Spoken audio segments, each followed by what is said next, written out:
El Morral del Cazador.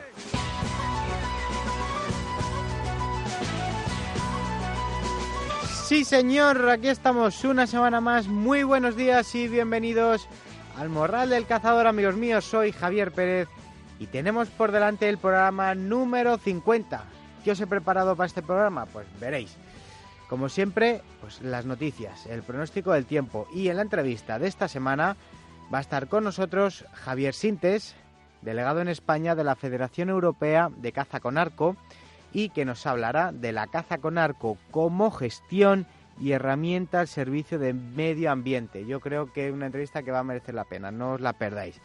Por lo demás, seguimos como esta semana de atrás, desde el verano, sin una gota que caiga del cielo y el campo como un solar. De verdad, da pena verlo. Parece que entre hoy y mañana pues alguna gota se va a dejar caer.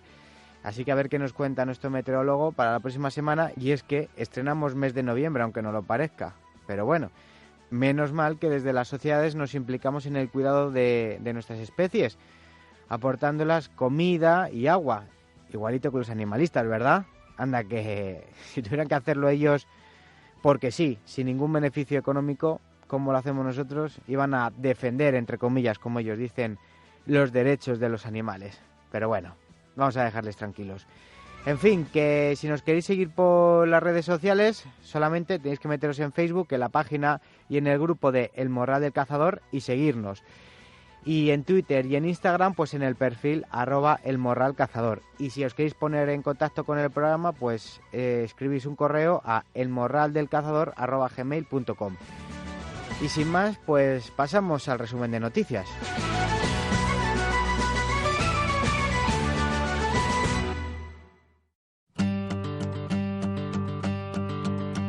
Y como todas las semanas, las noticias vienen de la mano de nuestros amigos de CazaWorld, nuestro portal de cabecera, donde nos informamos día a día de todas las noticias de toda la actualidad cinegética. Así que si queréis seguirlo, ya sabéis a dónde tenéis que ir. Y entre las noticias que podemos leer, pues nos encontramos que la Real Federación Española de Caza agradece al grupo parlamentario del Partido Popular la presentación de una proposición de ley para la modificación de la Ley de Biodiversidad, y Ángel López Maraver confía en que los partidos políticos tengan altura de miras para aprobar esta iniciativa que pretende compatibilizar la lucha contra las especies exóticas invasoras con su aprovechamiento para la caza y la pesca en las áreas que, al estar ocupadas desde antiguo, su presencia no suponga un problema medioambiental. Un cazador es rescatado en helicóptero del monte Jaizkibel.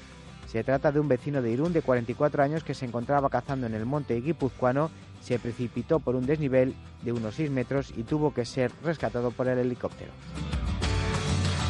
La Comunidad de Madrid vende cabras de la superpoblación del Parque Nacional de Guadarrama a un máximo de 3.500 euros por ejemplar. Las cabras monteses se destinan a zonas donde existen proyectos de reintroducción o a fincas privadas que cuentan con la correspondiente autorización. Accidente múltiple por atropello de un jabalí en Caparroso. En el accidente con el jabalí se han visto implicados 4 vehículos, siendo de carácter leve las heridas de sus ocupantes hasta conocer el resultado de las pruebas. Un cazador de 67 años falleció el sábado pasado en Sueras al sufrir, al parecer, un infarto en plena montaña mientras practicaba esta afición junto a un grupo de amigos en un coto en una zona forestal ubicada una vez pasado el puente de la carretera hacia Llodar. La falta de agua lastra la temporada de caza y setas. El comienzo de la temporada cinegética en la Comunidad de Castilla y León se caracteriza por la pertinaz sequía que padece toda España. Los animalistas califican de lamentable unas ayudas de 300.000 euros para los cotos de caza afectados por los incendios en Galicia. Los animalistas critican que esta orden gallega de ayudas por entender que supone una operación encubierta para que los tecores o cotos renueven sus instalaciones. Claro, yo ya sé lo que pasa aquí, que como no os han dado a vosotros ese dinero para que lo gastéis en vuestras tontunas, ¿verdad? Y se lo han dado a personas que lo van a utilizar pues para reforestar zonas, para poner alimentos, para poner agua, ¿verdad? Pues como lo van a hacer un bien y a vosotros eso no os interesa porque lo que os interesa es coger y coger y coger para llevarlo al bolsillo, pues ahí es donde se escuecen. Bueno, pues así vais aprendiendo un poquito. Miguel Fornell y Eva de Fort Velaz ganan el Campeonato del Mundo de San Huberto en la categoría de España en levantadores. Además, junto a José Berneras Oyarzábal, con Sara de la Olmagrera, también una hembra de Springer Spaniel, han alcanzado el segundo puesto.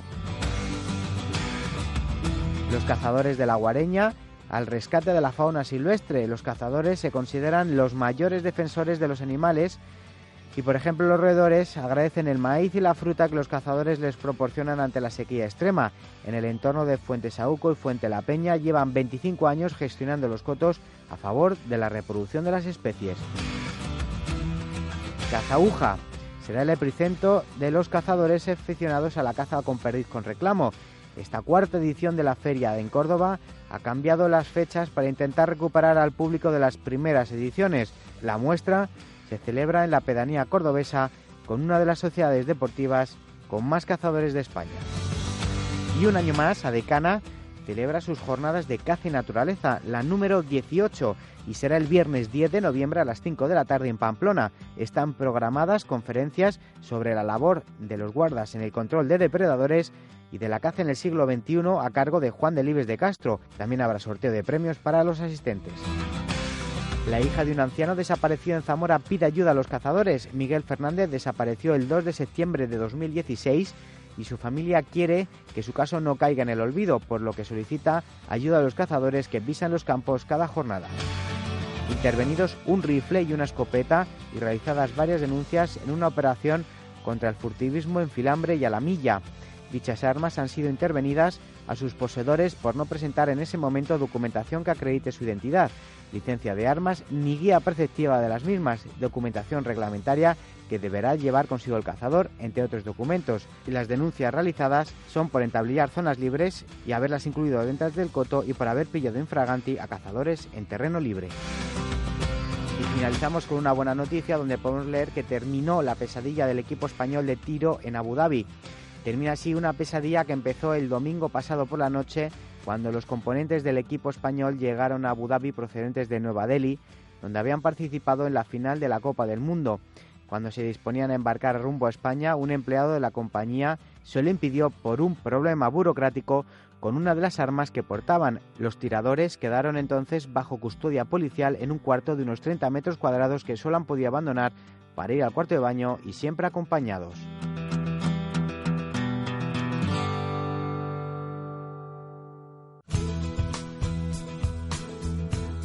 El tiempo.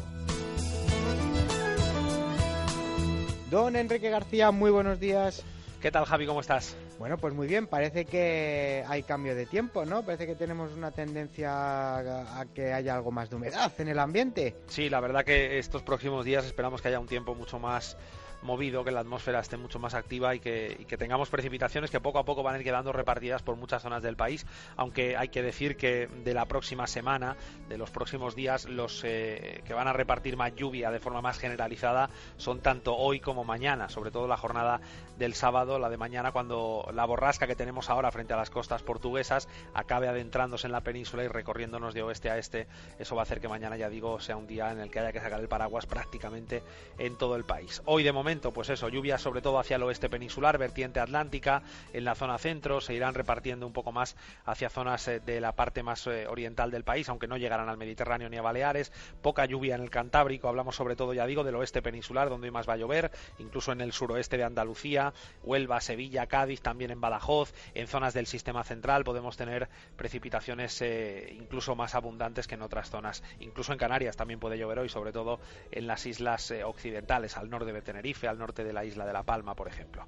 El sábado, lo dicho, la borrasca nos irá cruzando, acabará dejando lluvias pues prácticamente en todo el territorio, si no es por la mañana será por la tarde, pero ya digo que será un día de paraguas en muchas zonas, será excepción pues a lo mejor el sureste peninsular, zonas de Murcia, Almería, Alicante, las ciudades autónomas es donde no habrá lluvias, pero en el resto ya digo que habrá que sacar el paraguas en un momento u otro.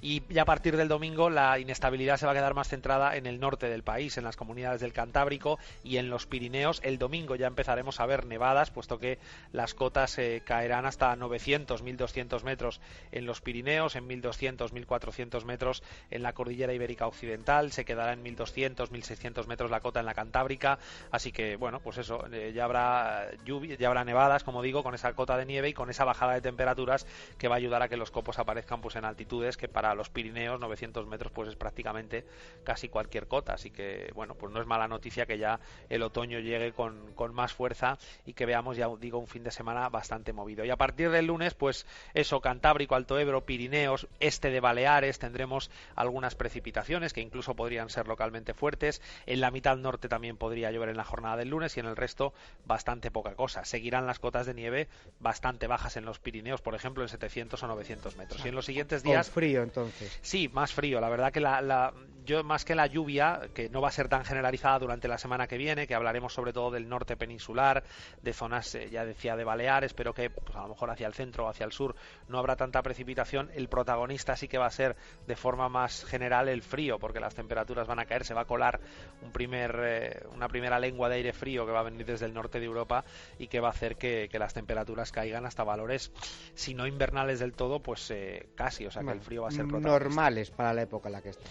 Sí, de momento no hablamos de, los pronósticos no hablan de anomalías negativas en este caso de temperaturas, así que podríamos considerar que bueno, pues ya empezará a haber heladas, ya no solo en los Pirineos, sino en zonas de la meseta norte, en el sistema central, sí, sistema en el ibérico, interior. lo normal que ya pues se empieza a dejar notar, porque bueno, ya estamos adentrándonos en el mes de noviembre y es lo que toca. Las heladas de toda la vida, vamos. Eso es. Muy bien, Quique, pues nada, que tengas una buena semana y a ver qué nos cuentas la próxima semana. Que vaya muy bien. Un abrazo. Un abrazo.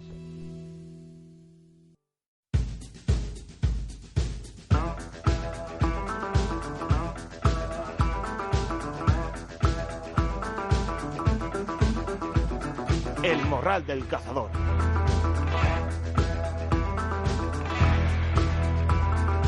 Bueno, pues hace cosa de un mes, en el encuentro de diálogos por la caza organizado por los amigos de Ciencia y Caza, tuve el placer de conocer, en primer lugar, antes de conocerle, de escucharle, en la exposición que hizo sobre la caza con arco como herramienta al servicio del medio ambiente y en sí de la caza con arco, y en segundo lugar, el placer de conocerle y charlar un rato con él. Don Javier Sintes, delegado de España de la Federación Europea de Caza con Arco. Bienvenido y muchas gracias por estar aquí con nosotros en el programa. Buenos días a todos y nada, muchísimas gracias por la oportunidad que das para seguir difundiendo este asunto. Bueno, la oportunidad, gracias a ti, que nos das de acercarnos el trabajo que lleváis a cabo y una caza tan bonita y tan pura como es la caza con arco. Sí, bueno, esto es algo que está siendo muy bien aceptada, muy bien recibida por una serie de cosas que luego ya si quieres lo comentamos, ¿tá? Pero bueno, el hecho está ahí, que volvemos a los orígenes, ¿no? Mucha gente. Algún día, hace mucho tiempo, a alguien se le ocurrió el tema, ¿no? El asunto de que una cuerda y un palo podría hacer algo, y mira lo que ha pasado hoy en día. Fíjate hasta dónde hemos llegado. Sí. Cuéntanos un poco el trabajo que lleváis a cabo vosotros, un poco sobre la caza con arco, pues eso, como lo que hemos dicho, como herramienta al servicio del medio ambiente y de la gestión. Bueno, pues esta faceta de la caza con arco, hay dos grandes facetas. La caza con arco recreacional, lúdico, típica, prácticamente igual que cualquier otro tipo de caza legal, aplicado allí donde y cuando lo quieren y lo necesitan las consejerías. Cada año ya sabes que se hacen unos consejos sobre la caza y se decide cuánta cantidad y qué y cuándo de especies van a ser intentadas abatir para mantener los ecosistemas equilibrados. Allá donde no hay una predación natural, que por supuesto la humanidad hoy en día evolucionada pues no está dispuesta a convivir. Eso es un hecho, y entonces pues se necesita a los cazadores. Los cazadores con arma de fuego son indispensables casi en todos los sitios. Por ejemplo, en Europa sería una debacle si no se aplicase este tema. Y la caza con arco de pronto aparece desde los años 80 y algo, 85, por ahí, empieza a aparecer tímidamente en algunas naciones europeas, y la evolución hasta ahora fue creciendo al punto de que hoy en día existe la Federación Europea de Caza con Arco. Ahí estamos integrados todas las naciones europeas, aún aquellas en las que no está regulada la caza con arco, que todavía faltan algunas, pero eso no quiere decir que en esas naciones haya su correspondiente Asociación Nacional de Cazadores con Arco. Y entonces, pues, esta labor llegó incluso a ser investigada por la Consejería de Medio Ambiente Europea, que sabéis que está en Copenhague, y el resultado está en que no se nos incluyó en el listado de técnicas de caza no recomendables en esta Unión Europea, y al revés, se fomentó al punto pues que la FACE, la Federación de Asociaciones de Caza Europeos, de Cazadores Europeos, abrió la puerta, y ahí también estamos como grupo, no de pleno pago, por tanto sin derecho a voto, pero colaboramos también con otras alternativas, llamemos no tan alternativas minoritarias, como puedan ser otro tipo de actividades cinegéticas. Pero ahí estamos y cada vez somos más usados. Y cuando digo usados es que las consejerías de ciertas naciones tiran de los cazadores con arco para aplicarlos en algunos lugares y en algunas épocas del año donde no conviene emplear el arma de fuego. Siempre como complemento al resultado general del arma de fuego. Sin cazadores con arma de fuego sería una absoluta debacle. Sí, claro, porque cada vez tendréis más trabajo, porque rara es la semana en la que no sale una noticia en la que se hable de jabalíes por ciudades o alrededores de estas. Bueno, primero, y esto a lo mejor sorprende a más de uno, el verbo trabajar aquí lo cambiamos por colaborar. Colaborar sí, porque no recibís ninguna retribución. Sí, esto es una especie de simbiosis entre los responsables de medio ambiente de diversos sitios en Europa, en España también, y los grupos de voluntarios de cazadores con arco que se brindan a colaborar en estas cosas. Por desgracia, ante una falta de presión generalizada, presión cinegética generalizada, ante una falta de relevo generacional de cazadores, que cada vez hay menos personas solicitando licencias de caza. Por ejemplo, mira, no ir más lejos, mi hijo le encanta todo lo que conlleva la caza, y en nuestro caso la caza con arco, también tira muy bien, tiene sus 30 tacos ya, pero ha venido conmigo, le encanta estar, avía a los animales, prepara, le encanta todo el ambiente, pero no le pidas, no le plantees que intente abatir una pieza. Y nadie puede imponer a nadie nada, por supuesto. Y eso está pasando cada vez más, ya sabes que en los colegios si un niña o niño suelta que su padre o él va de caza, lo van a desocializar totalmente, y hay una presión global cinegética, anticinegética, que es lo que está pasando. A menos presión cinegética, mayor población que ha crecido exponencialmente de muchas especies, no solo del jabalí. Sí, si a eso se le suma el abandono del mundo rural por parte de la gente, pues ellos cada vez van abarcando más terreno y cada vez se van acercando más a la ciudad, y es que es así. Claro. Y entonces nuestro problema en España, llamémosle que es serio, pero es menor comparado con lo que pasa en todas aquellas naciones europeas del norte, centro y norte europeo, que son mucho más frondosas, mucho más boscosas y mucho más plagada de pequeñas casas diseminadas muy cerca relativamente unas de otras. No es como aquí, y entonces tú te vas a Bruselas y vas aterrizando con el avión en el aeropuerto y ves casas y casas y casitas y casitas por medio del bosque.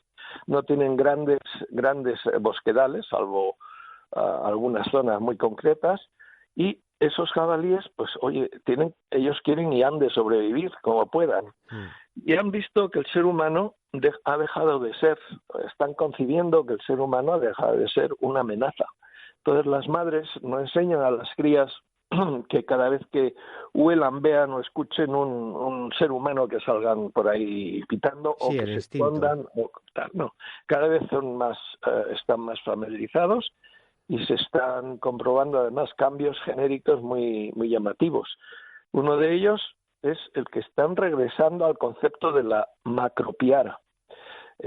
Raro era ver aquí antes piaras que no fuese una madre con sus rayones andando, como mucho, pero es que ahora, pongamos el ejemplo de Madrid, conseguir ver grupos de 20, de 15, 20, 25 animales que van ya en pelotón, conscientes del poder que tienen ante cualquier amenaza, es tremendo. Sí, que juntos saben que tienen más peligro, está claro. Claro, que es volver a su signo prehistórico antes de que los domesticásemos o se viniesen a ser domesticados, ¿no? Uh-huh. Esto está ocurriendo en países sudamericanos donde los cerdos de foresta, los pecaris, tal, van grupos de 100, 200, o sea, y increíble. Allí no se ha perdido esa forma de conducta social entre ellos y que a nadie le pille un tropel de estos por delante porque se le llevan, a no ser que se pueda subir un árbol y luego salir de ahí.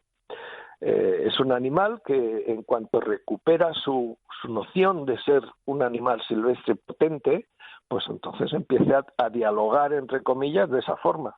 Y antes, aquí también, ante la percepción de un ser humano, lo normal era que reculaban, se iban, se quedaban quietos, se quedaban escondidos y tal. Hoy te discuten el camino, la trocha.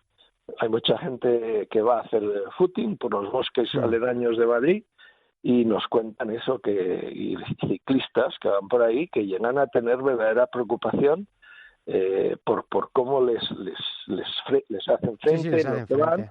Sí, si van con un perro ya ni te digo. Porque bueno, eso, la cantidad de reparaciones de perros en los veterinarios de las urbanizaciones estas va en incremento, los accidentes es también otro gravísimo problema y bueno, el conflicto está ahí. Y no hablemos ya de pérdidas agrarias cuando estos inciden en zonas de cultivos, o bien cuando inciden en el jardín privado de alguien, ¿no? Entonces, las manos al cielo, ¿no? Gente que nunca habría pensado en intentar quitarse de en medio los jabalíes, están protestando todo el día a sus asociaciones de vecinos, etcétera, etcétera. Y pidiendo soluciones. Claro, entonces, cuando pasa todo esto es cuando recurren a vosotros. Por decirlo de alguna forma. Sí, desde el 2011, final 2011, se constituyó en Madrid, en la Consejería del Medio Ambiente de Madrid, un proyecto, se creó un proyecto de experimentación inicial, dado que ante las preguntas que se nos hizo, les dejó lo suficientemente intrigados a los técnicos como para investigar esto a nivel internacional. O sea, aquí no hemos inventado absolutamente nada porque esto del tema de la caza con arco aplicada en zonas urbanas, o sea, donde no se puede usar armas de fuego, pegar tiros, y donde los santuarios, aquellos donde también es inviable el uso de armas de fuego, pues recibieron tal aluvión de informes positivos que dijeron, bueno, pues vamos a probar. Entonces, de pronto, lo que desde el 85 fueron intenciones, pasaron a ser ya resoluciones. Y se llevó a cabo una etapa experimental con un grupo muy reducido. ¿Y qué pasaría? Que hoy en día pues seguimos siendo requeridos y seguimos siendo solicitados cada vez por más municipios y por más entidades, incluyendo la propia consejería, no sé. Claro. Esto es lo que hay. ¿Cómo se empieza a emplear en las zonas urbanas el tema de la caza con arco? ¿Cómo se empieza a plantear todo? Bueno, pues esto fue en Estados Unidos, es de donde viene todo esto, para que os hagáis una idea. La primera aplicación cinegético-ambiental de la caza con arco como herramienta de gestión se aplicó en el 38 ya en las regulaciones del Yellowstone Park, el primer parque nacional del mundo. Al poquito de ya ser creado, a la segunda o tercera reunión de sus directivos dijeron aquí hay que cazar con arco, por lo que nos brinda. O sea, entonces ya había unos precedentes, por supuesto, en parques naturales y en zonas concretas. Pero el problema que tenían en Estados Unidos es con el abandono también de la vida rural. Enormes cantidades de cerdos domésticos se fueron al monte, se fueron al bosque, y allí les llaman feral hogs, los cerdos asilvestrados. Y que aquí también está pasando, ¿eh? Aquí está, en toda Europa está afectada por esto, y España. Y entonces se aplica por primera vez coordinadamente en San Francisco y en Los Ángeles, siendo asistidos por las asociaciones de cazadores con arco de aquel estado. Los resultados empiezan a ser muy interesantes, muy efectivos. Las estadísticas, todo esto, cada lance, cada descaste se data. Hay unos sistemas de datación. Queda reflejado. Hay unos protocolos. Y bueno, eso fue como un efecto dominó, empezó a usarse por todos los sitios. Y llegó por fin a la costa este el asunto, donde por primera vez también en el Parque Nacional de los Everglades, en la costa este, allí se vuelve a aplicar, usando a los cazadores con arco que se cualificaron del Club Fred Bear. Fred Bear fue como un Pelé de la caza con arco mítico en Estados Unidos en los años 60 o por ahí.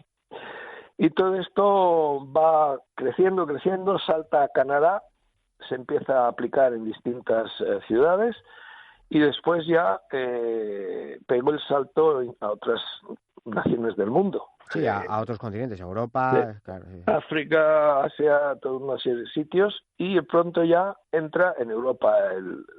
Ya te digo, en el caso de la aplicación de la caza con arco urbana, porque hay 3 niveles: caza urbana, caza intraurbana y caza periurbana. O sea, en caza urbana e intraurbana es la primera vez que se aplica en Europa, es aquí en Madrid. Entonces, pero caza periurbana ya se aplicó en Barcelona desde el 2005 al 2008, que también lo organizamos allí. Y fue un éxito tremendo hasta que se metió la pata por parte de ciertos medios de difusión mediática. Sí. Y entonces ahí eso fue uno de los problemas, y el otro problema fue que no se desarrolló una información adecuada por parte de la Consellería del Medio Rural, que llaman ellos allí, a la Consejería de Medio Ambiente, que de alguna forma les encantó cómo se estaban obteniendo resultados, cómo llegaban los informes de los dueños de los chalets y de las casas por la zona, que también están diseminadas. Pero la presión anticaza fue tremenda, y como lo habían mantenido un poco como no era en secreto, pero casi, ¿no? Entonces querían que lo hicierais, pero sin que se supiera mucho, vamos. Sí, que hubiese la máxima discreción posible, que también tiene su causa, pero dentro de unos límites, porque si tú estás haciendo algo que es perfectamente justificable, que es perfectamente eficaz, legal, con permisos, legal y todo, y de pronto la gente empieza a contar cosas sin saber qué es realmente y cómo se hace, pues se genera un problemita ahí, claro. Uh-huh. Entonces, pues nada, en los sitios donde se aplica esto, pues, por ejemplo, mira, en Francia, en un pueblecito cerca de la frontera con Bélgica, acaban de solicitar a los cazadores con arco incidir para erradicar nutrias gigantes que han asolado, que han invadido un pueblecito de la zona, que es muy lacustre, que hay muchos riachuelos y ríos entre todas las casas. Y sabes que hay una recomendación por parte de la UICN de erradicar todas las especies que no sean autóctonas de la zona en la que estén existiendo. Esto puede chocar también, pero sí. Es un hecho de que globalmente se intenta que todos los biomas recuperen su existencia absolutamente natural, sin interferencia de otras. Entonces, las nutrias gigantes no son originarias de Francia ni de la zona aquella, es el resultado de una suelta errada por parte de grupos de estos que creen que haciendo esto es lo correcto. Sí, que estamos acá acostumbrados también. Alguna vez ha habido Esto cosas pasó de aquí, bisones y cosas. sí, aquí pasó en el Espinar con los bisones americanos. Entonces, aunque la intención, entre comillas, nadie duda de que ellos estarían convencidos de que eso era lo correcto, pues ha creado una debacle tremenda. Sí. Sí, o sea, pues ahí tienes una forma de la aplicación de caza con arco al servicio del medio ambiente, en simbiosis con, y lo que te decía, hay una gratuidad de acción absoluta, porque estaría bueno que un cazador con arma o con arco quisiese cobrar por un trabajo, por trabajar ayudando, ya no ayudando, trabajando para solventar un problema. O que una consejería o regional o grande o nacional, pues, oiga, es que me tiene usted que pagar, como si el problema lo tiene usted, ¿no? Claro, exacto. Y esto es un tema que tiene dos facetas, la emocional y la racional. Indudablemente es triste tener que, en un momento dado, empezar a meter presión de control poblacional, no de caza, que ahí es donde hay la gran diferencia. Cuando un cazador con arma de fuego o con arco está disfrutando de su afición totalmente legal y respaldado por sus planes, si hay plan técnico de caza y si hay una necesidad ambiental de que se cace, una cosa es quien está cazando recreacionalmente por ello, se tiene que atener a las legislaciones vigentes en esa zona que rijan la caza, ya sea con arco o con armas de fuego. Pero otra cosa totalmente diferente es cuando se requieren estas colaboraciones en las que las regulaciones ya no son de caza recreacional, son regulaciones de controles poblacionales. Demográficas, sí. Y entonces, o por razones de estudio, si están enfermos o no los animales, cosas de este estilo, en lugares y puntos muy concretos, macrodescastes, en zonas delicadas. Sí, en zonas donde haya muchas hembras, a lo mejor. Cosas eso es, reequilibrado de poblaciones entre machos y hembras, una serie de aplicaciones muy grandes, donde la caza con arco como complemento a la realizada con arma de fuego, o por sí sola, si no se puede emplear el arma de fuego, se puede aplicar y entonces los resultados funcionan. Claro. Javi, una pregunta. ¿Cuál es, por ejemplo, el servicio o la colaboración que hacéis vosotros aquí, en este caso, aquí en Madrid. En Madrid. Mira, esto se llama el Servicio de Controladores con Arco de Especies Silvestres. Se llama el SCAES y es una entidad, siempre la escribimos con un guión, poniendo después Federación Madrileña de Caza. Esto no se puede, como es lógico, no se puede conllevar a la gente a salir con su arco a cazar con arco. Claro. Esto tiene que tener, y tiene de hecho, un control muy exhaustivo, muy Sois regulado. un grupo, ¿no? Sois un grupo. Sí, es un grupo creado entre gente que ha pasado por unos procesos de formación y sobre todo de... Que ahora, si quieres, nos cuentas en qué consisten esos cursos. Vale, pues eso te lo comento ahora. Y entonces se creó, ya como te digo, a finales de 2011, en diciembre. Y desde entonces acá, pues un grupito de 52 personas, no somos muchos porque no mucha gente puede cumplir con esos requisitos que si queréis ahora os comento.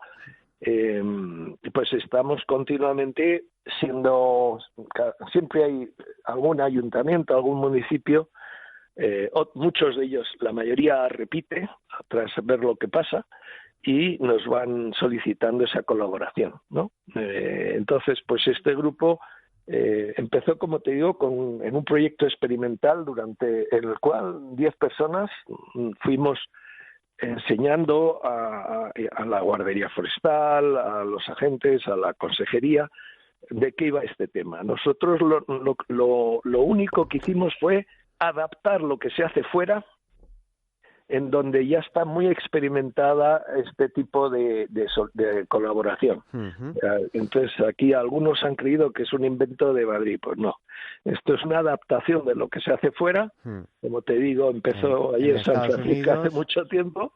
y las cosas buenas se pueden imitar o incluso adaptar a las circunstancias que rijan donde se tenga que aplicar, y las cosas negativas pues se han ido estudiando a través de muchos años de evolución y no las aplicamos, como es lógico. Entonces, para resumirlo, lo primero que se hace es convocar en público, o sea, públicamente, difundiéndolo públicamente, porque no se puede decir tú y tú para acá, eso no es lógico. Se hacen convocatorias públicas, abiertas a públicas, que están ahí colgadas en la red. Si queréis podéis indagar ahí, SCAES, FMC, o sea, SCAES-FMC, y veréis que han sido publicadas las 4 convocatorias que hay hasta ahora, y se presentó pues mucha gente, ellos a través de la Federación Madrileña de Caza, y el día convenido y a la hora convenido, pues nos reunimos todos en un sitio adecuado, que es un centro de arquería que tenemos aquí, de arquería de campo, un club que cedió sus entornos y sus dianas y todo para poder hacer las pruebas de tiro. Estas pruebas de tiro no son leoninas, nunca serán leoninas, porque el primer mandamiento de un cazador con arco es: no voy a sobrepasar lo que pueda hacer con mi arco. O sea, cada gente que ya está experimentada en esta historia no tira a ver si da, tira con la certeza y tranquilidad emocional de que está convencido de que va a dar donde está apuntando. Quiere decir que se autolimita a lo que puede lograr hacer con su arco como arma y con su proyectil, que en este caso es la flecha, ¿no? Entonces son una serie de lanzamientos de tiros que se hacen.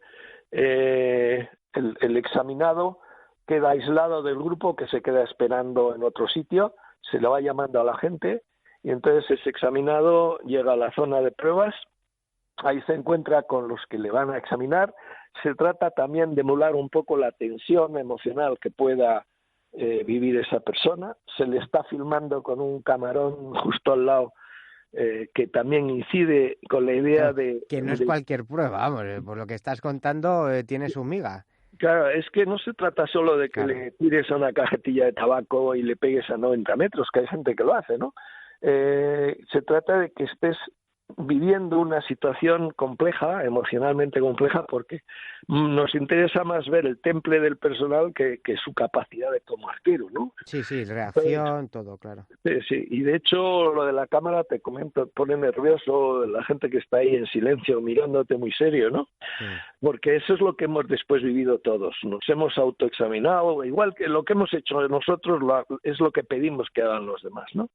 Entonces son una serie de, como te decía, son dianas tridimensionales que parecen animales totalmente, jabalíes en concreto, colocados simulando escenas de caza muy típicas, y se te pide que vayas acertando en lo que llamamos el punto vital. En la caza con arco hay una cosa que se llama el área, la zona vital del animal, que es la que correspondería a los órganos que, si son impactados, van a generar el óbito muy rápidamente, y el punto letal, que es a donde tienes que apuntar, que eso te imaginas una pelota de ping-pong colocada en la superficie a impactar, ¿no? En el punto de impactar.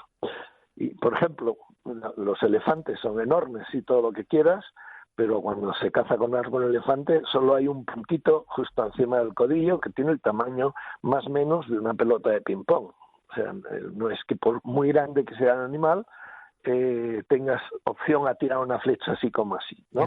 Precisamente el otro día, lo que estás hablando, vi un reportaje en el canal Caza y Pesca de caza del elefante con arco, sí. Con caza con arco, y sí. Fue sorprendente porque es lo que tú dices, dio justamente en ese punto, lógicamente la distancia, porque por lo visto los elefantes la vista no la tienen muy buena, pero el oído y el olfato sí. Y bueno, la distancia no era grande, pues serían 15 o 20 metros, no sería más. Nunca más de 30 metros. Y recorrió un poco, pero cayó, y luego cuando, lógicamente, pues lo empezaron a abrir, pues para repartirse la carne entre la gente. El despiece, claro. el tirador tenía mucho interés en saber por dónde había ido la flecha, y efectivamente había atravesado el corazón, lo había partido por la mitad. Era increíble. Increíble. Y claro, veías también, pues se pueden imaginar los oyentes cómo es la piel de un elefante. O sea, yo... Por eso te digo que el único sitio por donde puede entrar una flecha para que sea letal es el tamaño de una pelotita de ping-pong. Se puede ir un poquito para arriba a los lados al tamaño de una pelota de tenis, no más. La gente tiene el concepto de que el animal con la caza con arco dicen que sufre más, tiene ese concepto, sufre más porque... Esa es la gran dificultad entre el mundo del ciudadano urbano desconocedor de cómo es la fisiología de un animal, de cómo funciona una bala, cómo funciona una flecha, hay un desconocimiento global y los medios no cazadores pues no hablan de ello. Porque vosotros tenéis datos sobre eso, ¿no? Sobre tiempos de muerte. Y si no fuese así, si la caza con arco generase una muerte dolosa o muy sufriente, ninguna consejería del mundo la permitiría.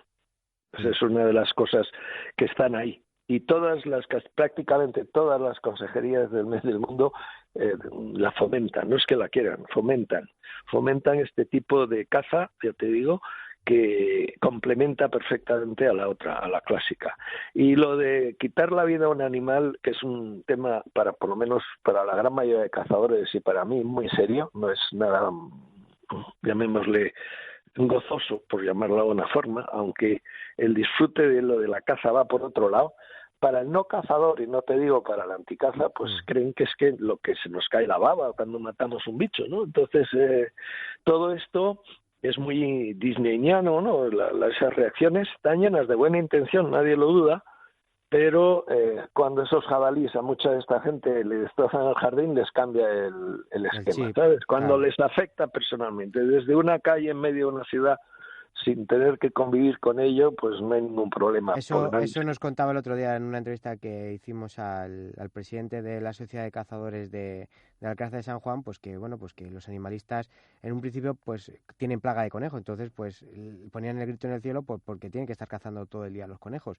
Y al principio pues que se lo criticaban mucho y tal, pero claro, que cuando ya les empezaba a tocar a ellos, que se les metía dentro de los jardines y que les levantaba todo el suelo, pues que ya incluso eran ellos los que les llamaban a los propios cazadores a decir, oye, mira, a ver si podéis venir a casa a quitarme unos conejos porque es que no puedo, o sea, es que vuelven locos a los perros, me está levantando todo el jardín y no puedo hacerme con ellos. Sí, pero fíjate tú que esto que estamos ahora comentando siempre tiene que ver con el conflicto existente entre biodiversidad, animales silvestres y seres humanos, ¿no? Entonces, me han roto mi jardín, me han destrozado mi cultivo, me lo han alterado, me pega un batacazo contra... Entonces, el conflicto que más suena es el conflicto socioeconómico. Y nadie o poca gente cae en que el problema es gravísimamente serio en su faceta ambiental. El hecho de que estos animales hayan y estén perdiendo su adecuado índice de silvestrismo, de ser un animal silvestre, no vinculado al ser humano, eso es gravísimo. Están afectando de muchas formas a sí mismos. Por ejemplo, ha crecido enormemente las problemáticas de una endogamia generalizada, consanguinidad generalizada, con alteraciones morfológicas incluso. Se está creciendo la incidencia de árboles secados por la masticación de sus raíces por parte no de un jabalí, sino de piaras enteras que en verano no tienen que beber y ven ahí la encina de turno, empiezan a masticar sus raíces y claro, secan las ramas y por tanto mueren los bosques estos.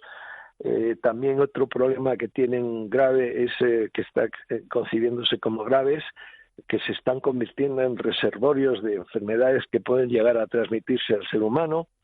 Y a partir de ahí, de esos problemas ambientales, viene todo lo demás, las pérdidas socioeconómicas. A estos animalistas eso no le importa, porque fíjate el problema que hay en la Sierra de Guadarrama con la cabra, y que vosotros lo sabéis bien porque habéis ayudado a la consejería. Sí.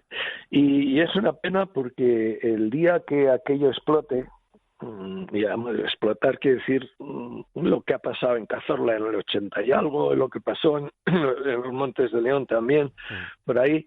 Los excesos, luego la propia naturaleza se autorrevienta, por llamarlo así, se autoelimina.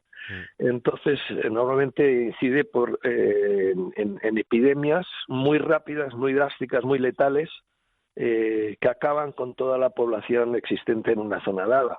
Y ahí, por ejemplo, me acuerdo hace tiempo también, en los 90, en el Cadí, en la reserva de caza de Elisar, del Rebeco Pirenaico catalán, la queratoconjuntivitis, se quedaron ciegos y, bueno, unos problemas enormes. Y ahí es cuando de pronto se rasgan las vestiduras, empiezan los jaleos, las discusiones, pero siguen R que R. Ellos están convencidos de que eso no se puede aplicar. Y entonces, pues van potenciando, como tú acabas de comentar, una debacle anunciada, un sarnazo, y dices, bueno, una sarna, se han cargado a toda la población de cabra montés por su decisión. Hasta ahí todo es triste y penoso, pero es que ni se dan cuenta lo que pueda pasar con todos los ganaderos locales o colindantes a la zona afectada, donde de pronto les dicen, usted no puede beneficiarse económicamente de la gestión de su ganado porque por aquí hay sarna. Entonces eso es cuando empieza la gente no ya a rasgarse las vestiduras, sino a enfadarse. Y esto es lo que es muy previsible si no se remedia eso antes. Es una pena que esta gente, que son más bien siempre ciudadanos, no dudemos de que están la mayoría de ellos absolutamente convencidos emocionalmente y argumentadamente según sus criterios de que eso es lo que hay que hacer. No cazarás, la caza es mala, los cazadores son unas bestias.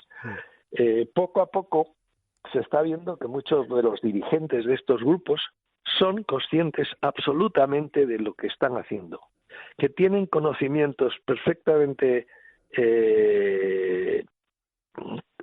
que son conocedores de lo que van a poder generar. Pero tienen que convencer y conllevar a sus acólitos. Sí, no pueden dejarles colgados, parece de alguna forma, claro. Claro, no, es que pierden el puesto, pierden la mesa, pierden la poltrona y dejan de tener ese rollo. Entonces, es penoso, pero ahí tienes ejemplos muy, muy, muy perfectamente datables, como puede ser la World Wildlife España, que es fenomenal, que arreen contra todo lo que sea mal uso de la caza. Y creo que tú y yo y todos los cazadores coincidimos en eso. Totalmente. Pero al pan y al vino vino. Entonces, cuando hay que decir esto es así, lo dicen esto es así, no, y no les gusta, como es lógico, no operan, no comulgan con ello, pero no se oponen, porque saben que es necesario. Y saben lo que es una emergencia cinegética y saben perfectamente que es lógico que entonces algunas personas, casualmente que son los cazadores, con su actitud colaboradora y con su buen hacer, pues ayuden a paliar los problemas. Hace poco pasó en toda la zona de Guadalajara, Checa, Molina de Aragón, todo eso. El año antepasado se declaró emergencia cinegética por el excesivo número de hembras, de ciervas, que había en relación a los machos. Hablamos de una media de casi 20 hembras por macho. Eso es un desequilibrio tremendamente nocivo para la propia especie y no te digo para las zonas agrarias. Y entonces, bueno, pues ahí pues lo asumen, no les, por supuesto, incluso a los cazadores tener que colaborar en esas cosas no es algo que sea agradable, pero ahí lo tienes. En Cataluña tienes al año una media de 60.000 batidas de jabalíes abatidos, y claro, los cazadores también están empezando a decir, ¿esto qué es? Que estoy poniendo mi esfuerzo, estoy poniendo mi tiempo, mi armamento, dinero, mi gasolina, mi dinero para ayudar a paliar un problema que se ha generado a base de 20 años de decir que la caza es mala, que somos muy malos, que no hay que cazar. Entonces, hace poco también el presidente de la Federación Catalana comunicó a la Consellería la Consejería de Medio Ambiente de ellos, dijo, oye, ir preparando presupuestos para cubrir gastos. O pasamos de ir a hacer batidas, o sea, no podemos al ritmo que hay que hacerlas. Salió en la prensa. Esto es un tema interesantísimo porque viene ya también de Estados Unidos. Allí empieza la gente, el mundo de la caza, ante la demanda social de su actividad, que no es ya ir voluntariamente el fin de semana o un día tal o cual a ir a disfrutar de la caza, sino por favor esté usted aquí en los puestos colgados, intentando hacer frontera con zonas de cultivo, zonas de ciudades y municipios. Y entonces, de pronto, espontáneamente, hace ya 3-4 años, empieza a aparecer una especie de cambio de actitud social positivo, y se junta a ello por parte de la gente no cazadora, y la prensa empieza, la no cazadora, la prensa estándar empieza a hablar de cómo la caza y los cazadores están colaborando con las wildlife fisheries, con las consejerías de pesca y caza de ellos, a controlar el tema. Entonces hay una especie de redignificación del mundo de la caza y del cazador, y es muy llamativo que también ha surgido otra espontánea sinergia, que es la green nutrition, es la alimentación verde, la nutrición verde. Y esto es que mucha gente urbana, y muchos de ellos, ellas, mucha de esa gente, las mujeres, que se han hartado de comprar carne absolutamente industrial, absolutamente alterada, alimentos vegetales también alterados, polucionados con productos químicos, y pescado que lo abres y es puro mercurio. Entonces les ha dado la venada de comer carne salvaje, de yo como lo que cazo o pesco y me tomo lo que cultivo. Se llama la nutrición verde. Y el aumento de solicitud de licencias de caza en los núcleos urbanos más grandes está asombrando a la gente. Y casualmente la mayoría de esas licencias tienen que ver con las dos facetas: caza con arma de fuego y caza con arco, porque allí todo el año pueden estar presionando cinegéticamente con una alternativa o con la otra. Y entonces allí la cosa es diferente, Claro. Pero por ahí van las cosas. Aquí en España cada vez yo creo que la caza con arco va cogiendo cada vez más fuerza. A lo mejor hasta hace 5 o 6 años, 10 años, te voy a decir, no era algo que estuviera muy en auge, pero ahora yo creo que... Sí, hay una especie de aumento de afición, de interés por ello. Es muy llamativo que casi todo viene de una generación de chavales y más de una chavala, y también hablo gente de 17, 18, 20 años que han vivido desde pequeños el mundo de la caza clásica, que han vivido en las monterías, los derechos en sus familias, en sus entornos y todo esto, y de pronto esa gente sí se ha dado el salto, además de usar el arma de fuego, empezar a usar arcos. Y ante eso, los padres, ya hablo generaciones de la mía, de 60, de pronto, que han estado cazando con arma toda la vida, de pronto pues también catan el arco, ven que no es algo tan complicado técnicamente hablando, porque éticamente hablando es otro enfoque, sí, que luego lo tocamos, y hay un auge, por ejemplo,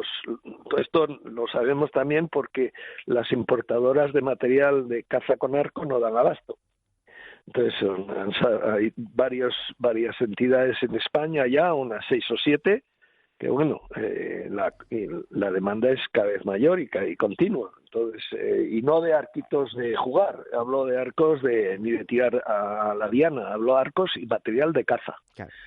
Concretamente. Cuéntanos un poco, pues lo que has dicho ahora al tema de éticamente, ¿cómo es un lance de caza con arco? Sí, antes hemos tocado el tema de esa disciplina rigurosa, de autoexigencia. Eso es. De hasta dónde llego yo con mi arco. Un arco es un arma maravillosa, pero la humanidad ha subsistido gracias a ella. Se ha iniciado su evolución pues desde tiempos prehistóricos para acá, hasta que el arma de fuego aparece hace ya 600 o 700 años. Y claro, ¿qué ocurre?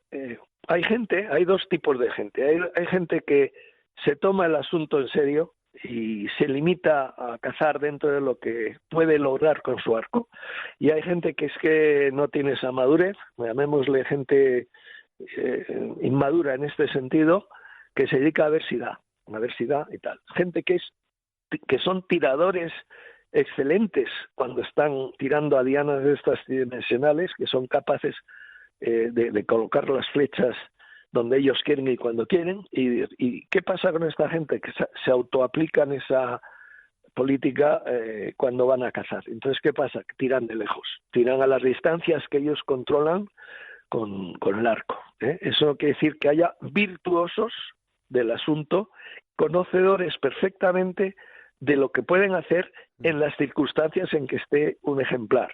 Por ejemplo, ¿os acordáis de la cabra montesa, aquella que fue récord mundial hace ya 4 años o 5, de un chico norteamericano de 17 años que tiró a 70 metros y se llevó la cabra, impactándola letalmente perfectamente? Pero claro, él vio que ese cabra montés estaba tumbada en el suelo, en una roca, que estaba mirando hacia otro lado totalmente inadvertida de la presencia de él y de su grupo de guías. Sí, relajado. Relajado, eso es, cumpliendo la primera condición sine qua non, que es que el animal no tenga la menor noción de que tú estás ahí cerca. Un animal en esas circunstancias y un arco y una flecha van a funcionar perfectamente. Un animal que está, llamémosle, intrigado, mosqueado de que algo raro está en mi alrededor, estoy en una situación de prealerta, recibe una flecha y la reacción de lo que va a pasar es absolutamente diferente. De hecho, en el libro de la montería de Alfonso X, dice: y cuando rinda rabos y orejas, lanzarás la faeta. O sea, esa frase creo que te resume qué conocimiento había tan enorme en aquella época de lo que podía hacer una flecha y un arco, y te resume la filosofía de este asunto. En Francia, el lema general de la Federación de Cazadores con Arco francesa, que son más de 28.000 federados, es siempre más cerca, toujours plus proche, toujours plus proche, más cerca. Porque no se trata del alarde de la caza con arco, para quien crea en el tema alarde o viva el tema alarde, no es saber si le doy lejos, qué bien he tirado, sino, joder, lo que me he acercado. Qué lance de caza más bien desarrollado que me he podido poner tan cerca. Pero eso es como, al límite del arco es el que te va a decir. Entonces, esa ética, ya te digo, viene con la madurez, viene con un enfoque del que caza con arco muy autoético, y hay una prueba de tiro muy facilona que nos la hacemos cada 2 por 3 mucha gente. No es tirar a una diana que esté ahí a lejos, no. Es decir, bueno, yo creo que controlo los 20 metros, ¿no? Otro dirá, pues yo controlo 15, y el otro dice, pues yo controlo 25, y el otro, y yo también controlo 30, vale. Entonces, esa distancia, por ejemplo, 15, tú la multiplicas por 1.5 y lo divides por 100 y sale un 22,5. Tú haces 5 círculos de cartulina de 22,5 centímetros, 22 centímetros y medio, las pones en un parapeto para tirar las flechas, y con puntas de caza mayor, nada de puntas de entrenamiento, eliges una de ellas, la que sea, y le tiras la primera flecha. Esa primera flecha tiene que dar en la zona central de ese círculo. Y de las 4 restantes tienes que meter las flechas, y una de ellas, si acaso, puede estar un poco descentrada, pero dentro del círculo, que equivaldría a una cavidad pulmonar, a una zona pulmonar, ¿no? Sí. Entonces, es llamativo que cuanto más lejos, a 30 metros, el diámetro es mayor, y cuanto más cerca, el diámetro es menor. Es menor, claro. Sí, pero visualmente, desde donde estás, equivale más o menos a la superficie de una zona pulmonar de un animal de caza mayor. Está pensado para que la gente dice, es que no caen en que cuando tú ves un corzo a 30 metros, eso es minúsculo, visualmente es minúsculo, pequeñito, y encima la zona pulmonar en la que estoy todavía es más pequeñita, pero tengo que llegar ahí, ¿no? Entonces, el arco es precioso, pero tiene sus límites, y no hay que sobrepasarlo, hay que ser ético y conocedor de lo que se puede hacer con cada uno, ¿no? Y no te digo esto cuando se aplica al arco tradicional, porque hasta ahora estábamos haciendo mención de los arcos de poleas que van asistidos con puntos de mira y una serie de accesorios.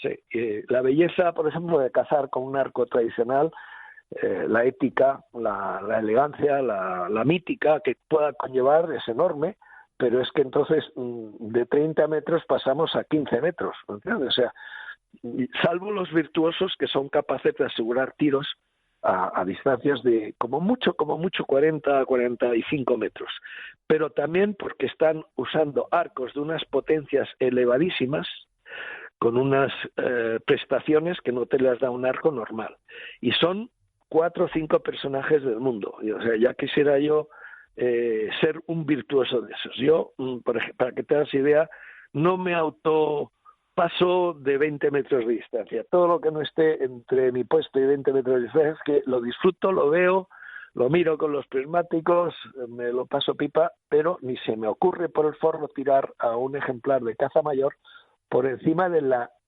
distancia que yo controlo, creo controlar a tope, lleno de buena intención y de equilibrio, que no me autoengaño, digamos. Pues esa filosofía la tenemos todos los que conformamos el grupo y la gente en general que caza con arco. Eso es un hecho que está ahí. Y para ir terminando, cuéntanos un poco, cada vez las consejerías medioambientales requieren más de vosotros, ¿no? De vuestro grupo. La primera que se decide por aplicar caza con arco periurbana en este caso, o sea, en zonas de bosque, del bosque de la foresta de Coiserolas, que son 3.000 y pico hectáreas de parque natural, ahí organizamos un grupo que estuvo 2 años incidiendo y la gente encantada. Y de ahí saltó la gente encantada menos la prensa y luego la gente urbana desconocedora del asunto. Sí, claro, porque mucha gente iría paseando y vería a lo mejor a un arquero colgado de un árbol. No, porque esto siempre acontecía y siempre acontece a altísimas horas de la noche. No se incide de día, salvo que sean zonas cerradas al público, pero allá donde puede pasear la gente y todas estas cosas, que es lo que hacemos normalmente aquí, y cuando se aplica esto, los lances siempre son nocturnos y además tiene otra finalidad, que es incidir, asustar, amedrentar a la población de jabalís local, a base de cosas que acontecen que no tenían que acontecer a esas horas. Y el éxito de esto no está en que si abatimos o descastamos muchos jabalíes o no. Existe en que de pronto esos jabalíes que hasta ese momento están relajados y andando por las calles y todo esto, y uy, aquí esto ya no es lo que era antes, me voy. Y entonces se desplazan y se alejan de esas zonas. Que no estén a gusto, vamos. Eso es como sustituir, haciendo una paradoja, sustituir una manada de lobos en la zona que inciden descastando y abatiendo los que se dejan descastar, por supuesto, que ese es el mensaje que te comento dentro de nada, y encima un pack de lobos controlados y conscientes y coherentes con lo que se está haciendo. Claro. Y entonces todo esto funciona así. ¿Y en zonas urbanas también actuáis? Sí, o intraurbanas hemos tenido que incidir a veces en los jardines públicos de algún municipio de aquí de Madrid, y en esas cuestiones requerimos la presencia de la policía local, municipal o la que sea. Y te haces una idea de ver, por ejemplo, un coche, están interconectados todos por las emisoras, sabiendo que estamos por ahí, y estás deambulando por las calles, tal, ellos te avisan, oye, que hemos visto uno aquí o lo que sea, parece que hay uno allá. Todo esto es coordinado, por supuesto. Y quiere decir que todo esto lo hacéis sin retribución a cambio. Por supuesto. En el momento en que quisiésemos ser pagados, dejaríamos de ser unos colaboradores conservacionistas. Pasaríamos a ser profesionales recoderos. Pero ya que por lo menos económicamente no recibís ninguna retribución, por lo menos que se valore vuestro trabajo y que sea la administración la que os solicita a vosotros la ayuda, ¿no? ¿Me entiendes? Sí, no, es que eso es parte sine qua non del asunto. La venia no nos la dan a nosotros, las autorizaciones son a la entidad afectada, al municipio afectado, que consulta Entonces, a la consejería dice, existe esta opción, entre otras, existe esta opción. Entonces, los que optan por esta opción se ponen en contacto con nosotros vamos allí y les decimos si se puede aplicar o no aplicar este tema, porque a veces no se puede aplicar y entonces tendrán que recurrir a otros métodos, ¿no? Como trampeo o lo que sea. Y entonces, una vez que nosotros damos un informe correcto de que ahí sí se puede aplicar esta historia, entonces la consejería es la que autoriza a esa entidad a usarlos, o sea, a recurrir al SCAF de la Federación Madrileña de Caza. Entonces, de esta forma queda todo debidamente equilibrado. La legislación por la que nosotros actuamos es diferente, ya te digo, es una legislación, regulación enfocada a los controles selectivos de ciertas especies en ciertos sitios y tal, y no tenemos no estamos sujetos a las regulaciones normales de la caza clásica, Podemos incidir en días y en horas y en cosas en momentos y en lugares que, por supuesto, no están abiertos al otro lado. Y lo que te decía, después de pasar unas pruebas técnicas que no son muy difíciles, pero tampoco son fáciles, sobre todo a efectos de tensión emocional, la gente que pasa, esa criba, recibe una instrucción, clases teóricas, que es el curso que yo he impartido, por ejemplo, en la Escuela de Ingenieros de Montes de aquí de la Politécnica, de la Escuela de Ingenieros de Montes en Madrid, de la Universidad de Politécnica de Madrid, y la gente incluso incluyendo primeros auxilios, técnicas adecuadas y los porqués de este asunto que es muy fuerte, porque, por ejemplo, ya te digo, siendo imitadores o deseando ser imitadores de una predación natural, simulándolo. Sí, mucha gente se quedaría un poco chocada cuando aparece una madre sola o un macho solo, una hembra, eso, y se pone a ese tiro tan exigido que te decía yo que si no lo tienes claro no tiras. La intentas abatir y la bates, pero si viene una madre en piara o una piara con niños y niñas, por llamarlo emocionalmente de otra forma, ¿qué haría un lobo en esa situación? Intentar robarle al más débil, crías al más a la madre, al menos conflictivo, al menos peligroso y al más fácil. No se atrevería a meterse con una señora de armas tomar como puede ser una madre de jabalí. Esta es una hembra bien hecha, bien fuerte. Entonces, nuestra misión, imitando a esa predación natural, es hacer lo mismo, intentar quitar un bermejo o un rayón del año pasado. Y la madre, ¿qué hace ante esto? Salir de la zona llevándose el resto de la camada. A un sitio más seguro. A un sitio seguro que no incida. Y aprende esos niños o esa descendencia a no ir a esa zona porque mamá les ha dicho que ya no vuelvas a esa zona donde te llevaba a comer. No, y que ellos han visto qué peligro también. Eso es. Esa amedrentación bruta, nadie discute que matar es matar y punto, y el que no lo conciba es que no está sopesando esto racionalmente. Eliminas uno de estos bermejos y esa madre con su piara se va de la zona. Sí, probablemente tarde en volver. Y no vuelve. ¿Sabes quién vuelve? Las descendencias de las hembras que no han vivido esa escena. Claro. ¿Sabes? Entonces, esto es reiterar. Cada dos incides, a los hay 2-3 meses de desaparición de los animales en la zona, alejamiento, pero luego empiezan a venir otros que no han vivido ese susto, ese amedrentamiento, y aparece, por ejemplo, hay una zona, es un conflicto, hay zonas militares cerca de Madrid, con enormes extensiones, y de ahí son zonas madre, donde hay muchísimo jabalí que salta la valla o se cuela por debajo, más bien, y cruzan las carreteras y van a incidir a los jardines de esas urbanizaciones o de esas instalaciones o entidades colindantes. Y entonces nos llaman, por favor, venga usted aquí a ayudar, ¿no? O sea, es tremendo. Nosotros tenemos esa absoluta gratuidad de acción, acontece cuando son lugares colindantes con Madrid. Quiere decir que no hay un gran desplazamiento desde los domicilios de los cooperantes a las zonas de incidencia. Pero es que a veces se están empezando a llamar municipios que nos pillan entre ida y vuelta a 100 y pico kilómetros. Entonces ahí hay un conflicto que es el de la gasolina, no otro. Claro. El del transporte al lugar.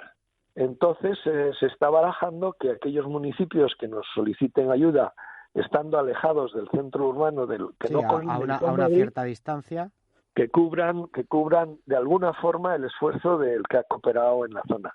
Por lo menos que os den un bocadillo.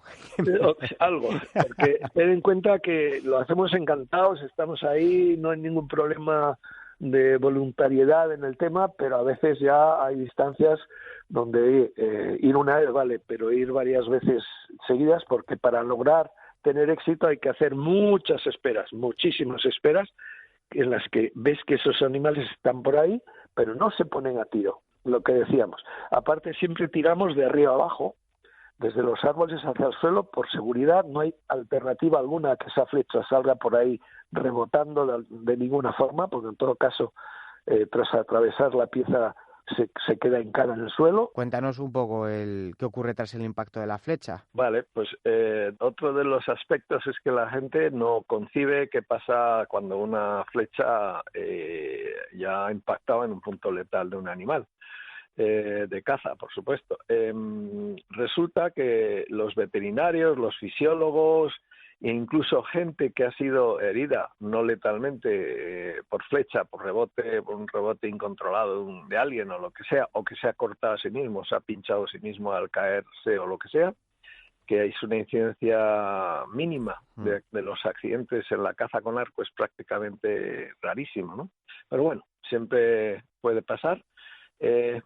Las puntas de caza mayor van tan afiladas que en vez de cortar, laceran. Es la gran diferencia entre un bisturí quirúrgico y un cuchillo de cocina, digamos, ¿no? Entonces, no sé si alguien lo habrá experimentado al tajarse con una loza, un cristal, bien sin darse cuenta de ello. Hay gente que pasa las hojas de un libro recién guillotinado, y entonces deja manchadas varias hojas, se da cuenta y se ve el dedo meñique o el anular y tiene ahí un tajito pequeño que mana sangre y su cerebro no ha percibido dolor alguno porque el corte ha sido tan limpio que los nervios en la epidermis no han sido tan limpiamente lacerados, no han sido desgarrados, que es lo que ocurría con un corte, y entonces no manda señal al cerebro de que hay una herida y un dolor. Y de que tiene que coagular ahí, claro. Esto es, al no haber señal de dolor, no se crea una constricción de las fibras musculares alrededor de la herida que se haya infringido. Y entonces, ¿qué pasa? Todos los capilares sanguíneos se quedan abiertos, relajados, no son presionados. Y las hemorragias son tremendamente rápidas. Hablamos de que la media normalmente tras una colocación, un impacto de una flecha bien puesta, letalmente puesta, pues son del orden de 15 a 35 segundos en animales típicos de nuestra geografía española, y los grandes ya africanos tardan pues un poco más, 35 o 40 segundos, pierden la consciencia. Entonces, sin percibir ni entender qué ha pasado. De hecho, la mayoría no sale corriendo mucho o no persiste en su intención de huida ante algo porque no lo traducen como un ataque. Eso es otra de las virtudes o de las ventajas que ofrece esta opción, y de la benevolencia, no hay angustia emocional, tal. Entonces, ¿qué ocurre? El animal tarda esos escasos segundos en perder la consciencia y luego después tiene efectivamente pues un minuto y medio, dependiendo del volumen que tenga, de anoxia, de incrementante anoxia, en estado inconsciente, con lo cual tampoco percibe nada, y el óbito se presenta alrededor del minuto y medio rondando. Por ejemplo, para que te hagas idea, el búfalo cafre, una flecha bien puesta, colapsando ambos pulmones, viene a tardar en perder la consciencia del orden ronda el minuto, no mucho más, deambulando y preguntándose qué se pasa. Hay vídeos colgados por ahí donde se ve esto perfectamente. Y desde luego lo que se trata es de colocar esa flecha en el sitio. Porque si fracturas un hueso mayor, pues entonces vas a generar, al igual que una bala que tocas un hueso mayor, pues una fractura y con el consiguiente dolor y todo lo que trae eso. Claro. Eso está claro. Pero eso no es que la bala sea mejor que la flecha o la flecha mejor que la bala. No, son diferentes, claro. En algunas cosas diferentes y otras muy parecidas. Porque... Sí, y la misión de ese cazador que tira con rifle o que tira con arco es autoexigirse que coloque su bala o su flecha en el sitio letal elegido y entender de anatomía y entender cómo va a funcionar ese proyectil. Claro, en un rececho que sea con rifle sí puedes hacerlo, en una montería es más complicado. Claro, por eso la caza con arco y las monterías es éticamente es desaconsejable totalmente. Eso a ver si doy. No. Esto ya implica un riesgo que es una banalidad para mi gusto, ¿eh? Uh-huh. Hay otra cosa que son las batidas lentas, que no son, es parecido a una montería, pero de una lentitud tremenda, lo que se va empujando, eso se hacía en la prehistoria y funciona. Unos esperan en los árboles y los otros van empujando muy lentamente. Hay pinturas rupestres donde se ve perfectamente estas técnicas, ¿no? Sí, pero ahí es la acción de cazar para comer, no es una acción de caza para hacer un control poblacional, no es lo mismo, es diferente. Claro, son enfoques absolutamente diferentes, bien apuntado. Y por eso el que cace con rifle o con arco, éticamente lo va a hacer, intentar siempre lo va a hacer bien. Se trata de una cuestión personal. Y aquí vale mucho más, creo, ante ti mismo, no sé si lo habré comentado ya, el conseguir ese lance con más cercanía que no a ver si tiro y consigo dar de lejos. Totalmente. Es arriesgadísimo. Los animales, hay una distancia que decíamos los 30 metros, con mucho 30, algunos virtuosos pueden manejar los 40-45 con arcos muy muy potentes.